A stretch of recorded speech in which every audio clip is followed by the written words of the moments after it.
Friday. It's 3 minutes past 11. A very good morning. Welcome to the Midday Show with me, Ifunaya, here on Lagos Talks 91.3. Fridays are, for some people, always the best because we start with an absolute bang, and I'm talking about the people's perspective, where we get to dissect and take a look at pertinent issues from your perspective.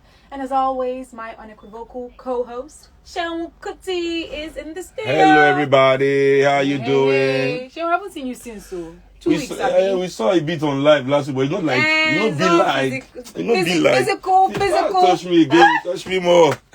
Hey. Oh my gosh. Anyways, guys, welcome to today's edition. And yes, we have a lot to talk about. Two major topics today. We're going to be taking a look at the arrested looters, as we know what happened in Nigeria, not just Lagos, over the past few weeks, starting with the NSAS protest and the sudden and sad end of the NSAS protest on the 20th of October, with some of the protesters actually losing their lives and some getting injured at what we term the massacre of the unarmed protesters. And then we did see that there was a lot of looting happening in different parts of Nigeria, where some of the citizens found some warehouses that house the palliatives, the COVID-19 palliatives, which they expected to have been distributed during, the heart of COVID-19 in Nigeria. And that's especially when there was a lockdown nationwide. And of course, that particular conversation, we're going to be dissecting it because I believe the persecution of some has actually begun. And then we're going to talk about the social media bill. And this is riding off of certain things that we heard, quote and unquote, Honorable Desmond Elliott say during the State House of Assembly plenary, where he was speaking about how damaging social media has been, especially in the hands of the influencers, the quote-unquote motivational speakers. And we're going to be taking a look at what has been said afterwards, because he has released an apology. He has released a video as well. So we're going to be taking all these things one step at a time. How to act to blockbuster in one day. Oh my gosh. Hey, now wow. That's terrible. Anyway, let's start off with the looters. I'm just going to shed a little bit of light on that because you might already know what's going on. So the looting happened last week. We did see a lot of people, in fact, thousands of Nigerians finding a warehouse. I'm not really sure how the information about the location of the palliatives, went out to the general public. It is the disgruntled politicians in the ruling party that they're sending it out to people. They sent me the address for the one in Ikeja. They sent you the address? They sent it to me. Whoa. To see if I can mobilize the people to... No. It's not a bad thing. I mean, I wanted to, but then they sent it to you. They don't put enough army for the place. Fantastic. I drove past there to check. Hey, you wanted to go check? Oh my gosh.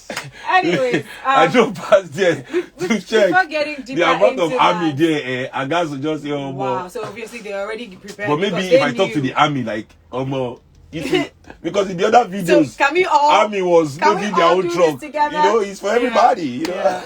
Wow. Okay, so before getting into that, because I have a lot more questions to ask, especially about that. This will have camcorder here. Don't let Fashola in this studio. Hey! Look at this one. That definitely wasn't a shade. If you see my people online, you need to see this camera. Look at this evidence here. Look at this. Look at this. Can somebody call Fashola?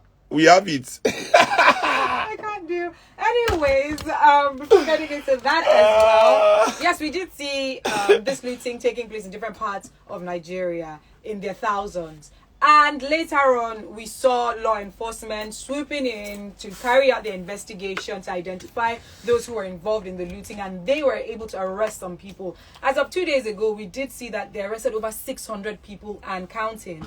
And just recently, we did see that the Plateau State government began the prosecution of over 300 suspected looters and arsonists in the state. We've seen different videos, several videos from different media platforms of some of these suspected looters. A lot of them alleged suspected looters right there on the floor. And I wonder, is this a thing where you arrest suspects and then you just place them on the floor? Is that a Nigerian thing? Yeah, and it's actually an abuse of the human rights of the suspects. Because they are innocent until proven guilty.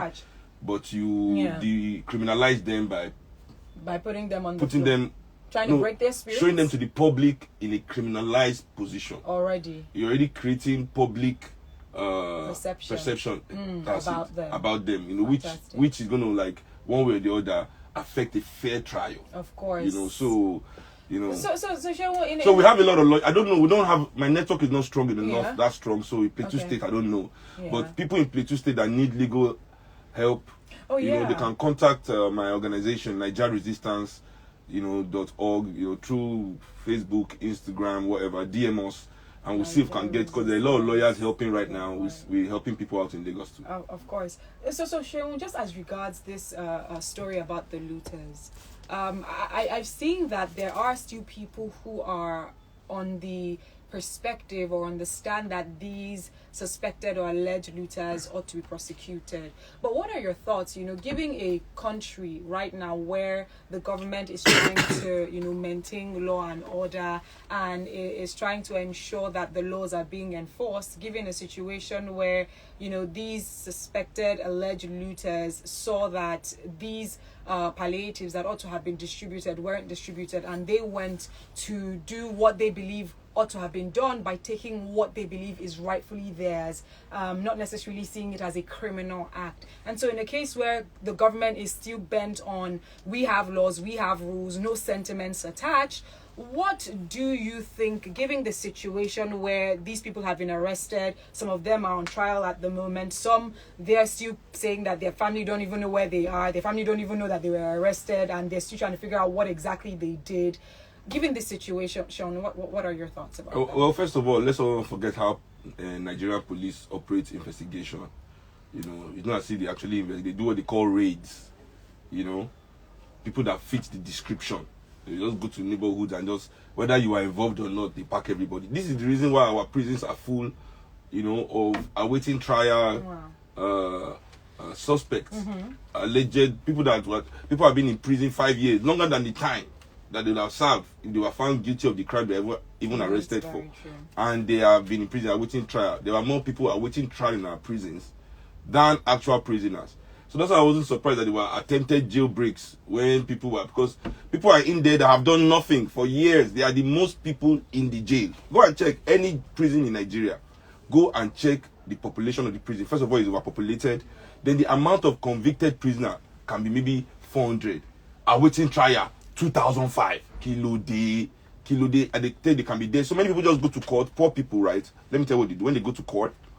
Because they know that if you don't say you are guilty, they'll remand you back to this jail, and you might not come back to court for 2 years. Wow. So maybe just say that they are guilty and take the sentence, because they are poor, they can't afford lawyers. So that's why we are putting out lawyers out there, to try and people have many lawyers I know are going to the magistrate courts in Lagos. I think it is the duty of all the lawyers in Nigeria, at least at this moment, to defend these people, to go out to every court and at least give them they have the right to proper defense. Of course. So they're not just their lives are not just destroyed over some bag of rice. What we have in this country, people that are stealing billions of naira and nothing is done. I mean, they just convicted Kalu of corruption, only for them to tell us that the judge that convicted him is the wrong judge to sit on the case, so he has to go home a free man. I mean, so all this energy, that they are spending, using towards the so-called looters, where is the same energy when it is the elites that are doing the looting? In this country, over in 2008, there was the bank loan scandal, the so-called credit crunch, where all the big men in Nigeria that created AMCON, that they have to go and buy all their bad debts back. Everybody robbed the bank in this country, looted funds from all the banks. Erastus Akingbowola, where is he? Is he in jail? Nobody is in jail in that class. Everybody gets a slap on the wrist. They go home and they continue living there. Shubomi Balogun, what happened to him? Nothing. They just said, oh, okay, fine, leave the bank. Don't do banking again. Whereas millions of dollars gone. And what do? They use our own money, taxpayers' money, to defend these thefts. So, for example, Skybank now, before they finally went under, they first gave them 200 billion naira in 2019, 2018. They give them 200 billion. They say they were protecting the money of the depositors so the bank doesn't crash. So I ask, who is the depositor and who is the taxpayer? We are one and the same. You are a depositor, you're a taxpayer. You're using taxpayer money to defend depositor money, while the person that stole the money is free to go to his house and sleep. You know, but then we are shouting that some people are... See, no matter the violence that happened by the poor people of this country, first of all, we must classify it. There were people that were raided because they were hungry. Then there were the political thugs, right, that the government sent out to actually create mayhem. And why did our government choose mayhem? Why did they choose the breaking of stores, the burning of government buildings? Why did they use that tactics after curfew? Because you have to remember that for over 10 days, there was protest, there was no curfew, there was no violence. The government called curfew, put the people in the house. Then suddenly, their own people were given the free hand to run riot all over town. You understand? Because many of the poor people in our neighborhoods will not destroy our neighborhoods. And as you can see, when the indigenes of the neighborhoods stood up to defend their neighborhoods, nothing happened in those neighborhoods. Ijora, for example. Not the Lagos Island Oba, that one was the people of Lagos Island. Don't let anybody lie to you that is Igbo. They don't like him. It was a reckoning for him. It was a reckoning. Don't let anybody lie to you. You know, me, I have family from Misaleko. So it was a reckoning. They don't like him there. You know, and many of the police stations that were burnt, they killed people. It's not only in Lekki they killed people. Or really, the DPO killed 2 people first before they went to burn the... Even in this Isaleko, Ebuteru that they burned the police station, they killed people. Well, after they buried the 2 people that they killed, on the way back from the burial, they touched the police station and went to the Oba's palace. Because him gone a former police, in case you have not forgotten. And it was one that apparently, they say it was one that called the DPO that came there and used violence to disperse the crowd. So for me, what point am I trying to make here? Why did the government send political thugs to destroy the property of the, you know? Allegedly. Why did the political thugs come out to destroy the property of the middle class? Because they know the middle class Nigerians, they put things over people. They've conditioned us. It's not because we don't know any better. We just think it's the right way to be. But it is not. So we put things over people. On the one side, we're saying people have died. There's somebody say they burned my shop. I mean, what kind of argument is that? Somebody has lost their life. We need to put ourselves over things. This is the lesson we must learn from this, because the government of this country, they know, you know, the elites of this country, they know that once you affect the livelihood of the middle class Nigerian professional, he will turn his back on the people. I mean, what if my father did the same thing after they burnt his house and threw our grandma out of the window, burnt all his cars? What if fella said, I'm not fighting for the people again, no, they've destroyed my house? Okay, Seun, let me just ask you this. Because just you saying that, it seems like it's going to be like a catch-22 for business owners who have put blood, sweat, and tears to be able to build their business. However, you're saying that, you know, in a state where maybe one of the tools or the weapons is to divide and conquer, they can create a detour, a distraction, by touching the lives or the livelihoods of those in the middle class, so that we stop talking about the people that have died and rather start talking about the businesses that have been looted. Exactly. And they say the violence and all of that. So one of my, you know, one of the older celebrities that I respect, you know, was talking, and I said to him, you can't tell me whether it is right or wrong to loot or burn. This is not a right or wrong question. This is not the perspective that we must discuss it from. It is a cause and effect issue. You understand? This is a cause and effect issue. It is not a right or wrong issue. You understand? If these people were educated enough, for example, they know that we are not their enemy, that to some certain extent we are one. But we gone, what have we done? They don't have public education. We believe that private education will save us from ignorance until ignorance came to our front door. So what has this taught us? That aligning with the oppressor to send our children to private school as the solution to the educational problem of Nigeria will not save us or deliver us from the scourge of ignorance. You understand? So Nigerian professionals have to understand, and middle class, that it is through us that the oppressors get to the people, because we are the bankers that launder the money. We are the civil servants that make sure the country doesn't work. We are the oil workers that make sure that they don't get the dividend of their petrol. We are the teachers and lecturers and vice chancellors that destroy the university. We are the workers on the economic board. You understand? That make sure that proper education is inaccessible to poor Nigerians. We are the army. We are the police. We are at every level the instrument that the oppressor uses to oppress the poor people of this country. And when they go around destroying the livelihoods of the poor, they did it in the Gomu, the artist village, demolish all their property. We don't complain then that people's property are destroyed. They will go to Oturumagbe, destroy all the property there, chase out all the poor people. We don't say anything. It's business as usual. So when is it only our own property that matters? The property of the poor that we assist. We are the contractor that will go there with the bulldozer. We are the architect that will design the new area that they've stolen from the poor in this country. It's not as if they even compensate them. So what do we expect from all those things that we do? So we are the way that the oppressor get to the poor. So when the poor are going to come for the oppressor, they're going to come through us. There's no escaping that. The only way we can escape that is if we now change our allegiance. We now start aligning with the people. The people now become our allies. We come off our high horse. You understand? We look at our things that were burnt, our things that were destroyed, and say, okay, fine. We are sacrificing this for a better Nigeria, for a greater Nigeria, and we move. Because all of us, as this is one thing they don't teach us. So we forget that we are all children of sacrifice.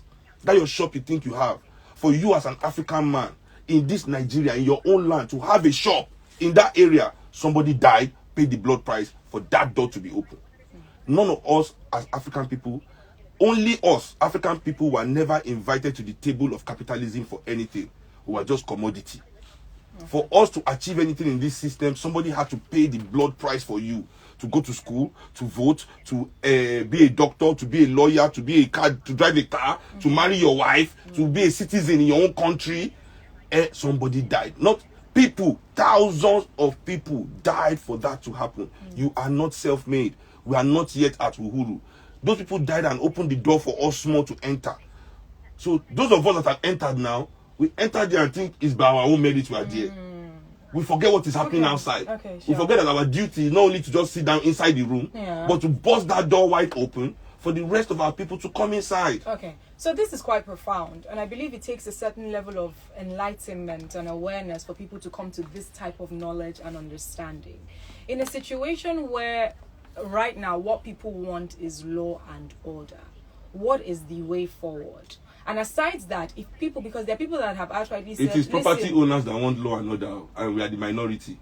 So in the case where people want law and order, what are we doing moving forward? Because there are people that have said, and just listen, and this is from different conversations that we might have heard, or even people calling in to say, listen, I understand the situation that Nigeria is facing at the moment, but I don't want to be a hero. I'm just here trying to help my family and help my life. So in a situation where you're saying align with the people, yes, you've lost a lot, but people are still saying, yeah, so we've lost a lot. We've lost what maybe our parents before us suffered for us to inherit, and now we've lost it because there are these thugs or political thugs that were unleashed, and they're like, I don't want to be a part of this. In as much as I'm in Nigeria, I've been able to, on my own and with my family, forge our way ahead, and now we're being roped into this because you're saying align with the people. You know, it's sacrifice that has to be given. What about people that don't want to make that sacrifice? Well, the choice has been taken away from you.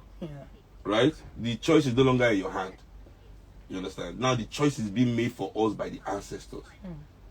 That this is a moment in history. You understand?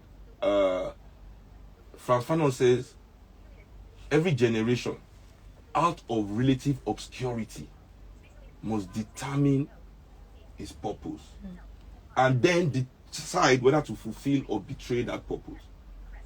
We are at that point in this generation. We are at that crossroads. So it's our decision. Do we want to betray or fulfill? You know, we have the opportunity now to begin to not do the elite thing of expecting the poor people to come to us, but of actually building the bridge and going to the people, listening to the people. Like me, I always say to my friends, why do NRM members have to evangelize? Why do they have to always go and talk to people and go to these areas where people are not politically woke to give information? I said, you know, because it is important that we no longer expect the people to come to us. I, Seun, for example, I might talk all day about how bad Nigerian transportation is, but I've never ever been inside Molue. I've never been inside Molue. So it's only somebody that has been inside Molue that can now really tell me how bad Nigerian transport is. You understand? So this is the conversation. We need to start that conversation. I wanted to start it before they did the curfew, you know, because I called it the power mic. And we're still going to do it now. We're going to start taking it to all the neighborhoods, you know. And basically, did you protest? Yeah. Why? Why is Nigeria? 2 minutes. Everybody, 2 minutes. Talk. We'll take drinks. We'll begin to build this bridge. Because Nigerian people must begin to organize now towards something different. You know, it's obvious. Now, regarding the looters that have been arrested, continue at the moment, what happens to these people that the government? Because if you take a look at the reason or the rationale behind why these people were arrested, it is legal on the grounds of the constitutions and the laws that govern the land. It's legal because these individuals, they broke into the warehouses and they took the palliatives. Now, moving forward, it is also illegal to hold those palliatives. It's also illegal. And so what defense do we have against the government, or do these looters have against the government, especially if, yes, they were found guilty? As long as we are trying to be punitive about this, it shows that the elite of Nigeria, even after everything that has happened these past 2-3 weeks, have not learned anything. This is not the time to be punitive. This is not the time to want to be the angry strong man. I'm the Jagaban of Lagos. This is not the time for that. This is how I know that these people are not really interested in the development of this country, or really in the elevation of the poor people of this country. They're not interested, because this is the moment for us to self-reflect, not point fingers at poor people, to see what those with opportunities, those with the power, what we've done wrong to make our people like this. Look at people rushing food like animals. This is 2020. And don't tell me that it's only... See, go to England when their government, 7 years ago, there was massive looting all over London. George Floyd's death in America, didn't they touch the police building? They touched the police building in Portland. Looted all the stores. I mean, how do you want poor people to express themselves? Anyways, we're going to take some calls. Now. We just have to understand that this is not the time to be punitive. It's the time to reflect and see that these people are like this because we have ignored them. We've separated them from their commonwealth. You know, the real problem is those people taking those things from them, that are not giving their children the opportunities to go to school. One woman actually said something that really touched my heart. It was so profound. It touched me so bad. She said she was elderly. She's definitely older than me. She was in her 50s. You know, she was there with a little boy. And she was doing an interview. She said her mother told her that she will make it. Wow. And her mother was working hard all her life till she died. And now she is here, earning 24,000 a month. Her son cannot go to school too. She cannot pay his school fees. You know, even in the public school, she cannot afford to send him. And she's looking at him. Is she going to be telling him, say, am I going to also tell him that he's going to make it tomorrow? That's why she was out to protest. So imagine what you people are doing to people. 24,000 naira a month. What is this?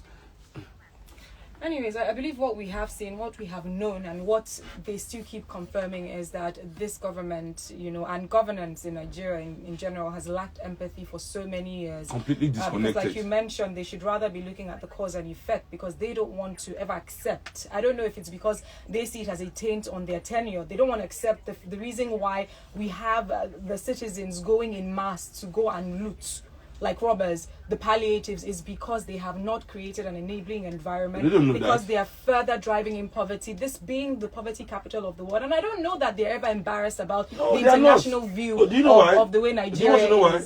Because we invite them to our parties. When they come, we all prostrate and kneel down. They don't enter inside a room and everybody turn around and start stoning their bottle or whatever they are drinking at them. You know, or they enter into a room and everybody walks out. You understand? No, it's true. They are able to be the worst and the best of society at the same time. Wow. So this is the reason why, you know, and everybody is saying we want youth leadership. See, they will give you the youth that they have trained. Is it all these youths that they have trained? Look at Desmond Elliott. Is that what you want? We're gonna get to him. No, I'm just saying. This is how they have young people. When Wike entered government, that he became commissioner, wasn't he 33? Now he's governor. Is he even 60? Is he 55 yet? Rotimi Amechi, how old was he? Dimeji Bankole, how old was he? Listen, it is a mentality thing, it's a Of course. consciousness thing. Your nation cannot be greater than your consciousness. If we want Nigeria to be great, if we want to elevate Nigeria, we elevate our consciousness. Nigeria's level like this is at the level of Nigerian people's consciousness. Go around these politicians and see the young people. They have loads. PA, course. this one, SSC, Tolu Ogunlesi is not our mate. SSC of Buhari. Now, just to touch on But that. when they are with these people, go and hear what they say. They talk. Just- You are the greatest. just You to are touch doing on everything this a great. little bit, Anybody Seun. that say you're not doing anything is a hater. You had mentioned about Nigeria resistance, saying that you go around to evangelize, to spread the word. And I believe right now what the NSAS protests did for Nigeria is to create a platform to bring attention and awareness to people to understand that they need to start being a part of governance. Now that people are paying attention, because what happened in Nigeria, and especially here in Lagos last week, is one that people will not forget easily. Now that they are paying attention, it is time for not just Nigeria resistance, but other people to use it as a platform to start enlightening people. Because you mentioned it is a consciousness thing, and if these people are not educated, if they're not informed, if their mindset is not transformed, it means that this will probably be the same thing, and it's going to be an unending cycle. I say, and even those of us in society that are so-called civilized, look at all our politicians. See, the reason why poor Nigerians use violence to express their anger is because rich Nigerians also use violence to express their anger. This all comes from the top down. I'm telling you, look at our senators. Once they have one small misunderstanding inside the most hollow chambers of our democracy, what do they start doing? They start fighting, throwing chair, and also they destroy the whole building and they renovate it again with our money. Is that not the cycle? What election have we held in Nigeria that wasn't violent? I remember one election in Ekiti State that they were fighting in court. Tinubu was fighting for Fayemi in court. Somebody brought his leg to the court at the court during the election. They cut his leg off, so he brought it as evidence to the court, the severed leg. This is the Nigeria you're living in. So, oh my God. If you want to send a tweet, it's at Lagos Talks 913 hashtag the people's perspective. So I will complete that. I was wondering, like I was saying to people, like, if you say because of violence, the protests were illegitimate, then no election in Nigeria has ever been legitimate. Because every election we've had, even, okay, forget official election, NURTW chairman election in Lagos State, how many people died? Can we count? Can we count? Did that make the Lagos State government not recognize MC Oluomo as the winner and support his association? And we haven't seen anyone be persecuted. Exactly. So listen. We the people, we must come off this train. So let's take some calls. If you want to be a part of the conversation, 0809 234 5913, 0809 222 0913, 01 515 0913, 01 515 1913. Lagos Talks. Good morning. Who's speaking, please? Turn off your radio. How are you? Good morning. Good morning, sir. Good. I know be Seun. I just Seun. I never meet Queen. If I meet her, she won't give me sir. I go dodge. I'm calling from Somolo. How you doing, my brother? Let's hear you quickly, please. Now, you know that for me, as far as I'm concerned, their first assignment should not have been to run after the looters according to their description. I think that triggers the actions of the looters should have been our first port of call. Because I found out that right over the years, 2017, 2019, and police brutality, the government is not paying attention to that. Because the government itself is also brutal to the people. I want to say that if that has been taken care of, what we are talking about today should not have come. Now the government itself has started brutalizing the people. I mean, not going about arresting people randomly and displaying them on the television as criminals. Do you think these people are happy? You have to leave these people who are innocent and they are being brandished criminals, have opportunity tomorrow. They will not go no houses, they will not eat more, they will not own more than what they are doing now. Our government is not ready to change Nigeria. All right, thank you very much for your Take Lagos Talks. Good afternoon. Good morning, Rana. Good morning. Who's speaking? Good morning to the big bed itself, Seun Kuti. How you doing, my brother? My name is Ogunda Ifolani. All right, let's hear you, It Kuti. just that our government does not value us, does not care for us. When you know that you can buy private tickets, you leave the road. You know that you can have big generator, you take electricity. You know you can go abroad for healthcare, you leave the hospital. You can take your children abroad for education. You leave school.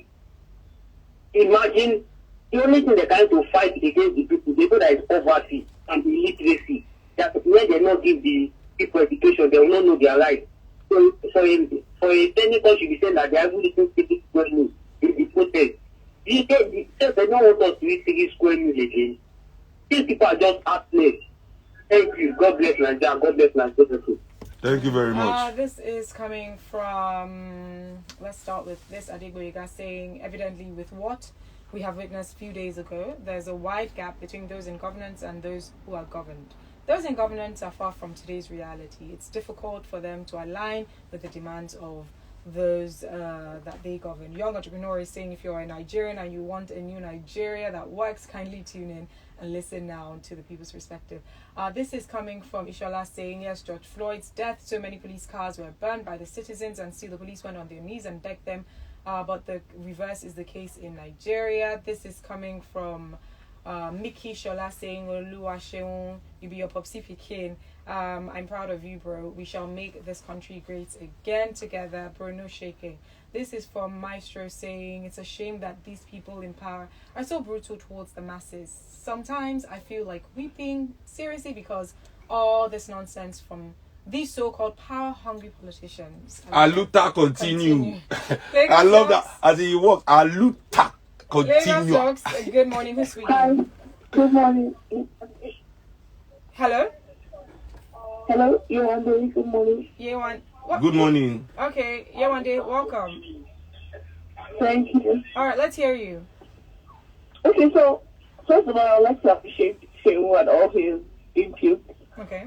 And I would also say that one of the biggest problems we have is basically the inconsistency Lagos State government has shown in the past few days. The governor is always running to TV stations to explain himself. He gives us a story today, comes up with something else tomorrow, apart from the many options we have. But basically, I'm just hopeful that 2023, I hope our memories don't fail us because it's 3 long years. So I hope it doesn't happen that, the youth forget all things that are happening at the moment. And I hope we remember how they have treated us, how they have oppressed us, how they have shown the highest sense of responsibility. Because nobody wants to say, I did this. I'm sorry for this. Everybody's shifting blames, everybody's denying everything. But basically, I just want to say that I hope we do not forget all the things that have happened the last 2 months. For speaking out loud, like yesterday, we know how the program goes. I appreciate Kulu and Sadiq on this Lagos talk. I appreciate all of you. Thank you, Ibuka. Thank you. We appreciate it. Thank you. Like Seun said, these legislatures, these policy makers, this government, let them come to the streets and meet me in the marketplace and see how my daughter is so messed up. Let them come to my house, see how my house is messed up.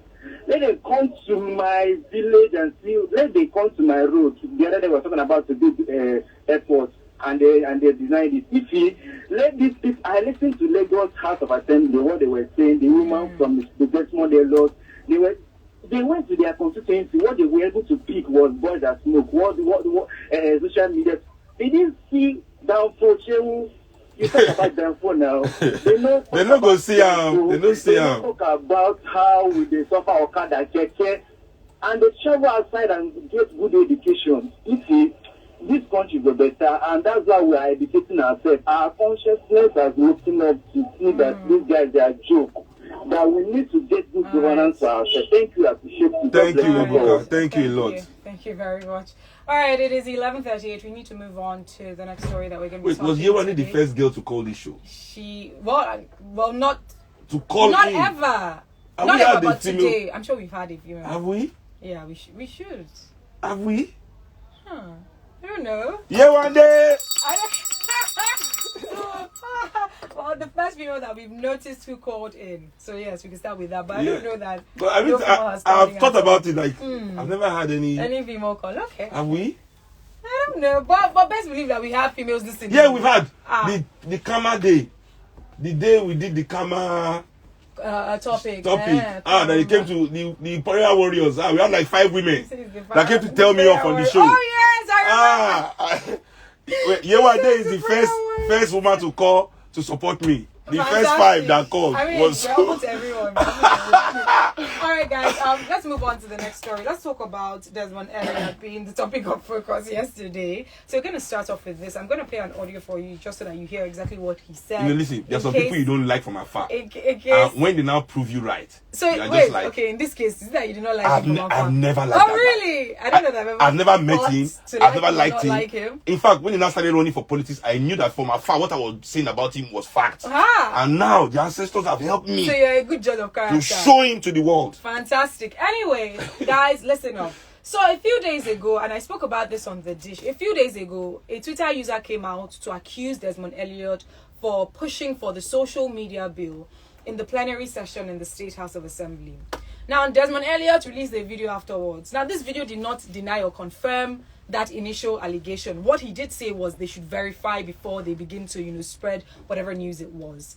And then, lo and behold, this video finally came to light. So I'm going to play the video for you to listen to the audio. Wait, before you play it, Okay. please, no verse. Young people in politics in Nigeria, stop taking advice on how to lie from old politicians. Fantastic. When they were learning how to lie, there was no social media. Exactly. You are in the social media age. You need new advisors for your lies. You need to change your technique. Exactly. Okay, now Change your strategy. go on. All right, guys, I'm going to play this for you right now. Speaker, we need to address social media. It's good to make fun of oppressors. All of these are making the narrative that we are seeing today. Wow. Except we are joking with ourselves. Except.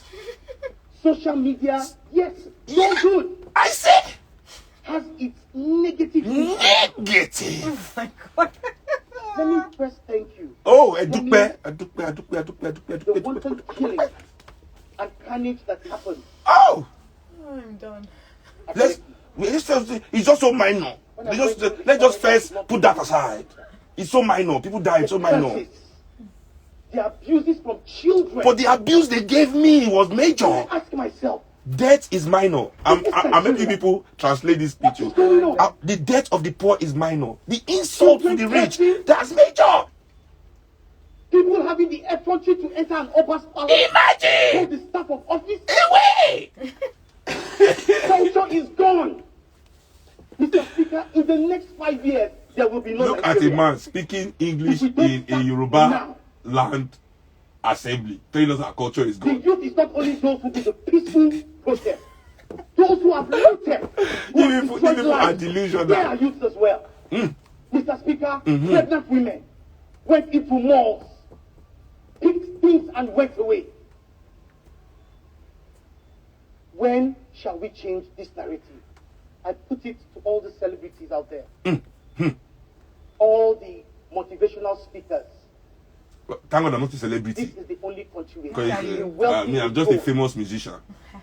When anything happens, Yes, now celebrities What are is our common celebrated. thing? You see them on That billboard. here. Me, you see me for billboard. please, celebrities, please, social media influencers, stop the hatred already. We refuse to. Okay. You have a means constitutionally This is the to best part for me. change government. This is the best part It's for me. called your P. All right, he said it's called your PVC. So Seun, It's called our vote. That's what he's saying. Your PVC, your. You know why these people like PVC so much? Because it's contract. It is somebody's contract. Fantastic. It's a contract. Fantastic. Now, that's another conversation for another day. Everybody's talking about PVC, but we're talking about voting. Let's focus on this one. It's quite interesting the way Desmond Elliot spoke with so much confidence and so much passion, which did seem like arrogant, honestly speaking. And it's quite disheartening and very disappointing. A man who is still referred to as a quote-unquote youth, speaking that way about the citizens that voted him into power, calling them children. Now, before we get deeper into this, because a lot of people are still wondering about, we saw that as well. People are wondering about, this social media issue, because that's another conversation that has been brought to light. So let me just, establish certain things. So last year, in November 2019, right, there was a push for the social media bill. So the idea behind it was that the government said that it is very imperative to control the type of stories, especially fake news, and news that incites violence being shared on these different platforms. And they decided to push for the social media bill. Fine. When the social media bill started its reading, the first reading went through the second reading, then information about the details of the social media bill came to light that was very alarming. People scrutinizing and assessing the provisions of that bill did see that it was allegedly plagiarized, and what they plagiarized was a similar law from Singapore. Now, we know that in terms of this freedom of speech spectrum, Singapore ranks very low. So using that as a platform or as a there blueprint... There is no freedom of speech in Singapore. Exactly. Absolutely not. So using that as a blueprint for a country that is a democratic nation and that it is part of our constitutional rights to have freedom of speech, of course, that definitely raised a lot of eyebrows, and it's very alarming. So when that happened, they had to shelve this. And so any time that the social media bill is brought up, of course, questions are being asked, because the public believes that it is a tool that the government wants to weaponize in order to always control the narrative or to change the narrative. A few things just to make things much clearer to you. One of the provisions that they, made available in that bill was things like, if you are spreading, false information or information that affects the public health or public security, information that incites violence or what have we, that you're going to be fined about 300,000 naira or you'll be sent to jail for 3 years.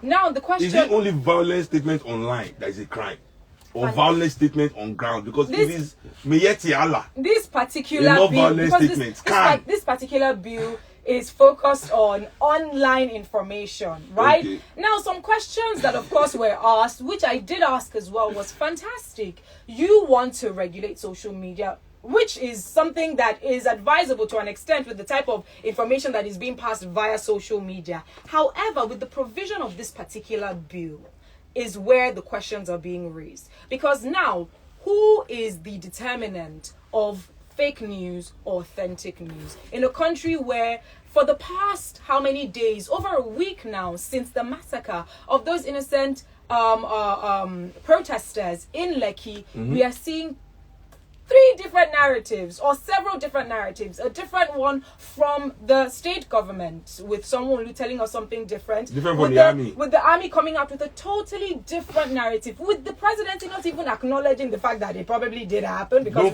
we didn't even hear when the president was speaking during his speech. He didn't even refer to the Lekki massacre. And so it's different narratives. Tinubu's narrative too. Exactly, saying that it was as a response to the government, the Lagos State government imposing a curfew. Then they decided to turn off the LED screen. So there are different narratives. So who really is the judge of what is fake news or not? When there is an eyewitness report that is different from the official report from the government, does that make it fake news? Hence the reason why a lot of people are pushing against the social media bill. I just thought to just establish that, because people might be wondering, isn't it a good thing or not? Now, just regarding what Desmond Elliot said, people were utterly disappointed and disgusted, I should say, that a guy who people thought was at least one of the youth representatives in government, yet again is towing the path of others in government that have disappointed and have stolen the commonwealth of this nation. As you can see, that this is the party line. He's simply towing the party line. They've told him what to say, and not only him. All the Lagos State is a APC state. Is there any PDP politician in this assembly? I think there's one. Okay. You know, I don't know. Maybe he has even put to APC. Who knows? But obviously, you can see that he is regurgitating the lines that were given to him. You understand? It is imperative that this is the sign. So we see that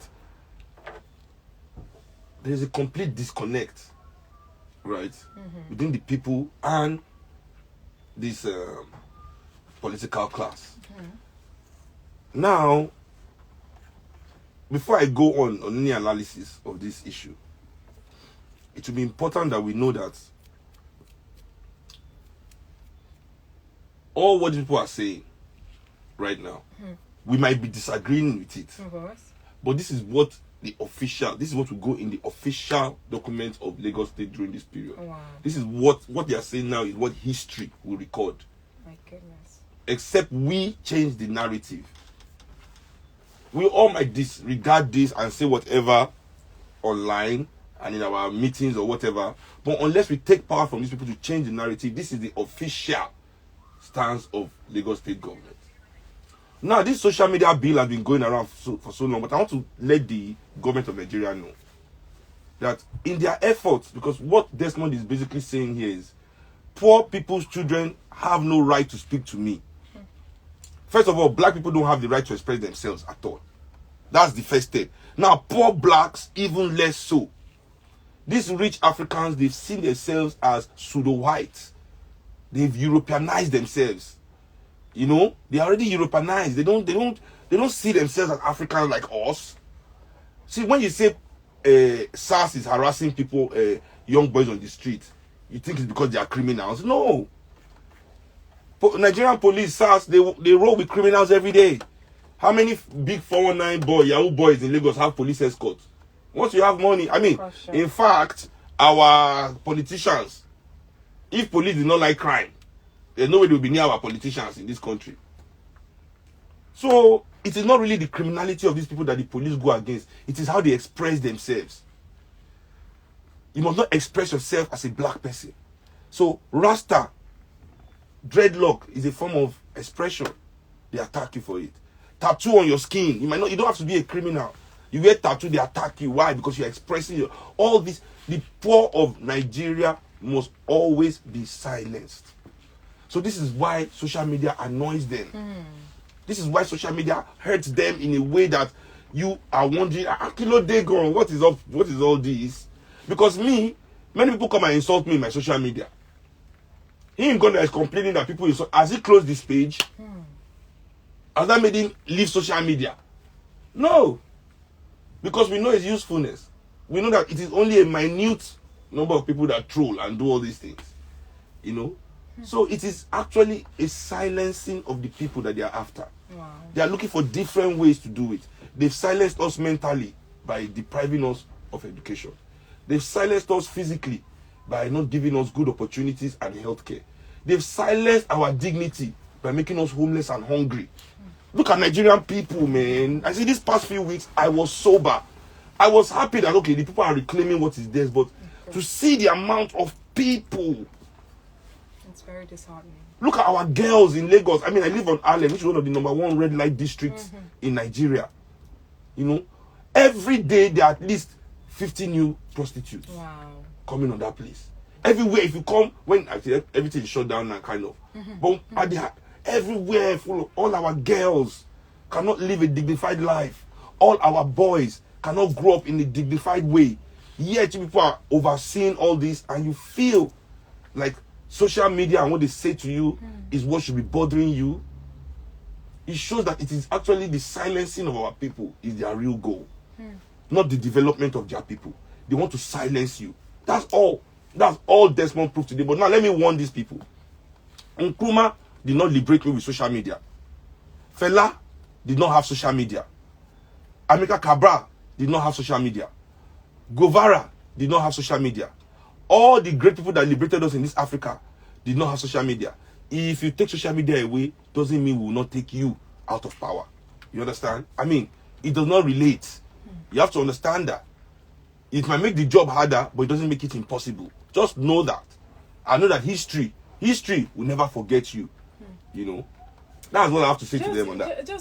Before you said it's just very clear that the government weaponizes poverty and ignorance, and just even proving that was one of the lawmakers, Senai Agumbiade, when he made a statement as though he believed that the government was being threatened by the fact that the poor that they kept as poor are now being empowered by individuals that decided to, organize the protest, feed these people every single day during the protest, seeing that they are now eating 3 square meals. Because he said people that could not afford 3 square meals are now eating 3 square meals. The fact that he mentioned that during a plenary just keeps on confirming the fact that indeed poverty is being weaponized, and the fact that he begins to see it as a threat that these people that we shut down are now being emboldened and empowered. It's fact. Is an issue. And you know what, Seun, because we keep saying that the elites have to align with the people.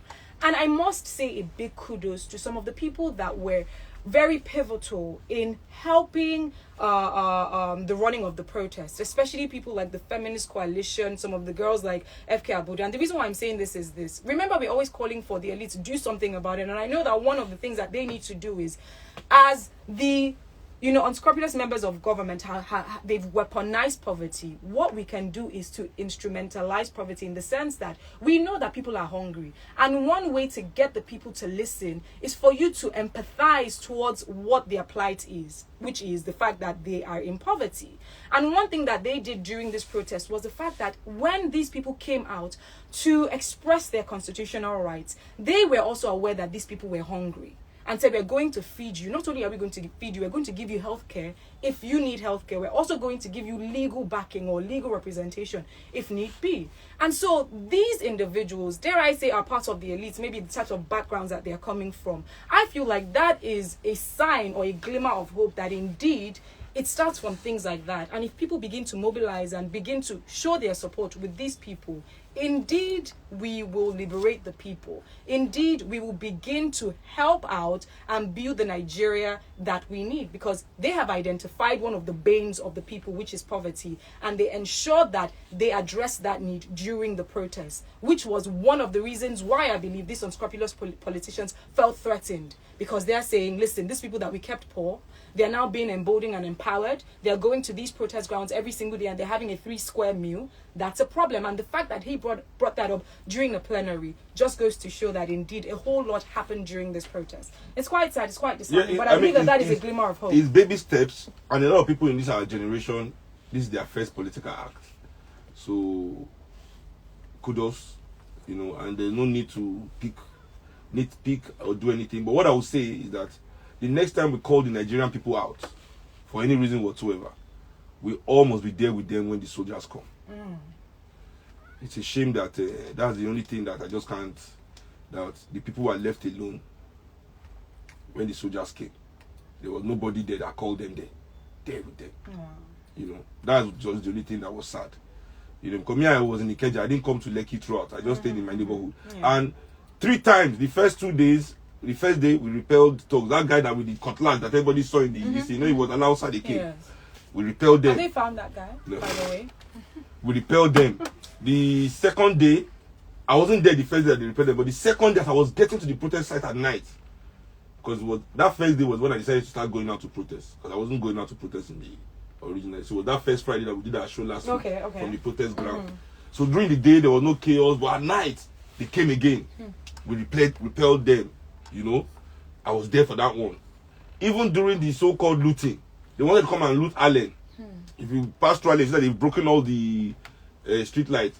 It was the poor people of Allen that defended Allen. Oh, wow. So that's how I noticed that many of these people that were destroying neighborhoods weren't from that neighborhood. So where are they coming from? Who sent them? These are the questions that were necessary. So in our fight with them on Allen, they were saying, we'll be K2 boys, so we'll be K2 boys. So they are coming from K2 to come and loot Allen. If anybody's going to loot Allen, it is we, the Allen poor, that will loot Allen by ourselves. Please, thank you. You go and loot your area. Everybody loot your area. I beg. So we defended our area. We let them spoil all the government lights.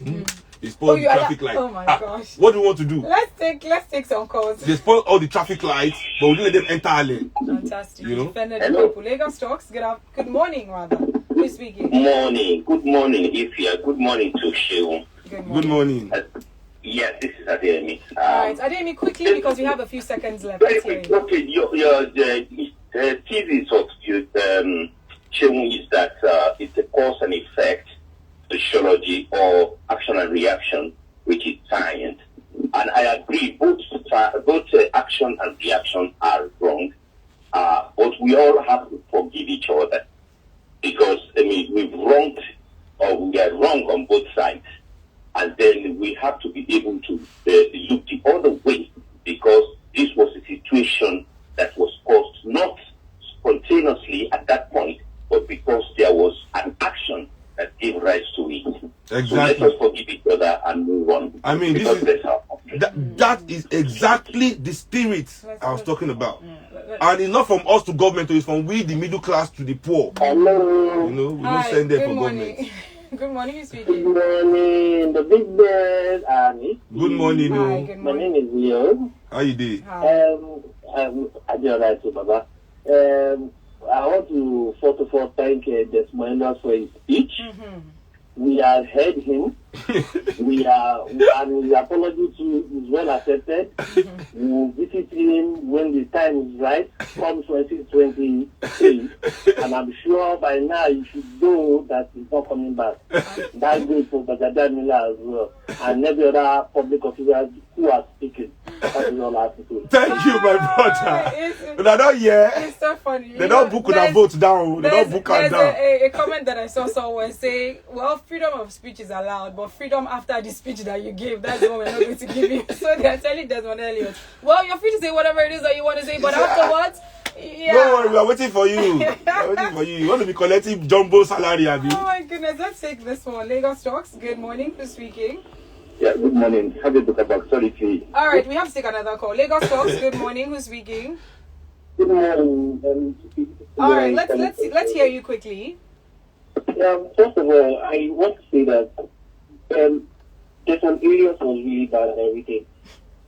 I schooled in Lutz and a friend of mine died last year, so it came on the news, was stabbed to death on his convocation day. My goodness. Let's just In front of Lutz. And he was a medical doctor in Lutz currently doing his internship 3 months. The day he was just paid. Because they don't pay until like 3 months. wow. Okay. And he also told us on his convocation day, today Lutz is too dark as hell.